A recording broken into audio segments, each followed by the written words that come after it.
হযরত ওমর একদিন তিনি হেঁটে কোথাও যাচ্ছিলেন। কিছু দূর যাওয়ার পরেই দেখলেন এক বৃদ্ধাকে। বৃদ্ধা কি যেন বিড়বিড় করছে। হযরত ওমর তার কাছে গেলেন, তার খোঁজ খবর নিলেন, জিজ্ঞাসা করলেন, আচ্ছা বুড়িমা, খলিফা ওমর সম্পর্কে তোমার ধারণা কি? বুড়ি হযরত ওমরকে আগে কখনো দেখেনি, তাই তাকে সে চিনতে পারেনি। বুড়ি হযরত ওমরের কথা শুনে কিছুটা বিরক্ত হলো, বলল, ওমর টোমর দিয়ে আমি কি করব? আমার কি এমন ঠেকা পড়লো যে আমার তার খবর নিতে হবে? নিজের চিন্তায় বাঁচি না। বুড়ির কথায় ছিল রাগ আর অসন্তোষের ছাপ। হযরত ওমর আবার তাকে জিজ্ঞাসা করলেন, বুড়িমা, ওমরের উপর তোমার এত রাগ কেন? বুড়ি চেঁচিয়ে জবাব দেয়, রাগ হবে না কেন?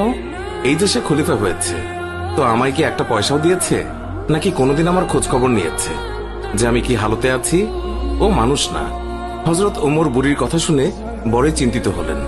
ঠিকই তো, আমি তো তার তেমন খোঁজ খবর নিতে পারিনি। তিনি কিছুটা নরম হয়ে বুড়িকে আবার জিজ্ঞাসা করলেন, আচ্ছা, তুমি কি অবস্থায় আছো ওমর কি করে জানবে?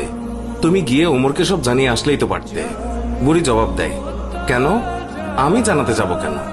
ওমরই তো আমিরুল মুমিনিন, সেই তো সবার খোঁজ খবর নেবে, আর এই জন্যই রাষ্ট্রের দায়িত্ব গ্রহণ করেছে।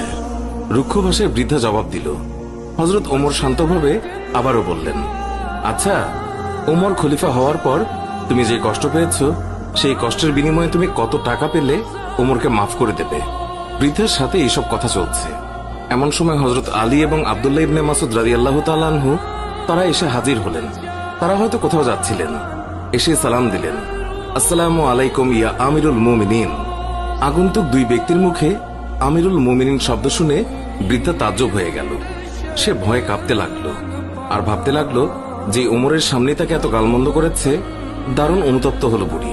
হযরত ওমর বৃদ্ধাকে সান্ত্বনা দিলেন আর বৃদ্ধার হাতে 25টি স্বর্ণ মুদ্রা দিয়ে বললেন, বুড়িমা, তুমি এই চামড়ায় লিখে দাও যে কিয়ামতের দিন ওমরের কাছে আমার কোনো দাবি নেই। বৃদ্ধা তখন তাই করল। চামড়ার উপরে তা লিখে দিল বৃদ্ধা, আর হযরত আলী রাদিয়াল্লাহু তাআলা আনহু সাক্ষী হিসেবে তার উপরে দস্তখত করলেন। হযরত ওমর রাদিয়াল্লাহু তাআলা আনহু মুহাম্মদুর রাসূলুল্লাহ সাল্লাল্লাহু আলাইহি ওয়াসাল্লামকে অনুসরণ করে তালি লাগানো জামা পরতেন। যখন তিনি মুসলমানদের প্রাণকেন্দ্র বায়তুল মুকাদ্দাস জয় করার জন্য বের হচ্ছিলেন, সেই সময় তার পরিহিত জামায় 17টি তালি লাগানো ছিল।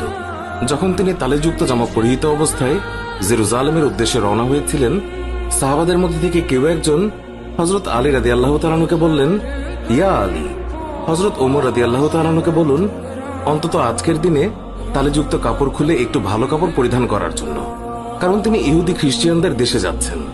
তারা হয়তো আমিরুল মুমিনিনকে দেখে বিরূপ মন্তব্য করতে পারে। তারা তিরস্কার করে বলতে পারে